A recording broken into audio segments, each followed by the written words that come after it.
আসসালামু আলাইকুম সবাইকে পিনাক্কেল ডিজিটাল সার্ভিসেস ইউটিউব চ্যানেলের আরও একটি ব্লগার রিলেটেড ভিডিওতে স্বাগতম।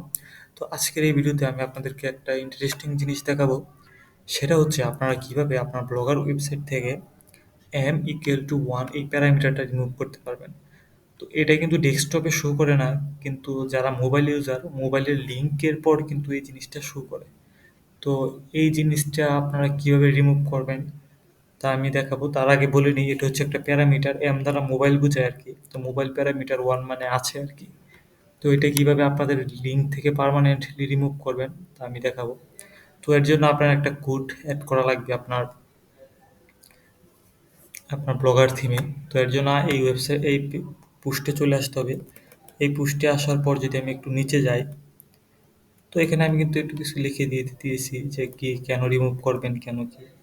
তো নিচে আসলে এই যে এই সাইটে গিয়ে দেওয়া কোডগুলো এখানে ক্লিক করবেন।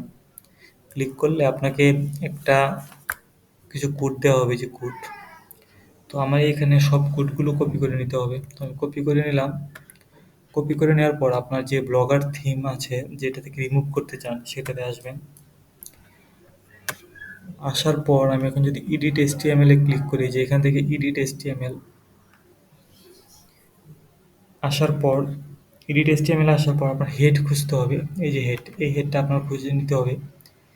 এটা একদম প্রথমেই থাকে, যারা জানেন না। তো এটার নিচে যে লিঙ্কগুলো আমি কপি করেছিলাম সেই লিঙ্কগুলো এখানে পেস্ট করা লাগবে। পেস্ট করার পর সেভ করে দিতে হবে। এখন সেভ করে দেওয়ার পর এখন দেখবেন এই যে এই m=1 যে প্যারামিটারটা ছিল, এই যে প্যারামিটারটা চলে গেছে। তো এইভাবে আসলে আপনারা আপনাদের ব্লগার ওয়েবসাইট থেকে এই m=1 প্যারামিটারটা রিমুভ করবেন। তবে যাদের এটা নতুনদের জন্যই করা ভালো, কিন্তু যাদের অনেক পোস্ট অলরেডি আছে আর কি, তারা যদি আবার রিমুভ করেন m=1, তাহলে আপনাদের আবার এই পোস্টগুলো ইন্ডেক্স করা লাগবে।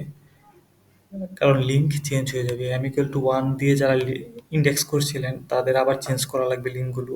আবার গুগল সার্চ কনসোলে গিয়ে আবার ইন্ডেক্স করা লাগবে। তো এটা না করলেও হয়, আবার করলেও হয়। তো এটা আপনার ইচ্ছা। তো এভাবে আসলে m=1টা রিমুভ করতে পারবেন। ধন্যবাদ।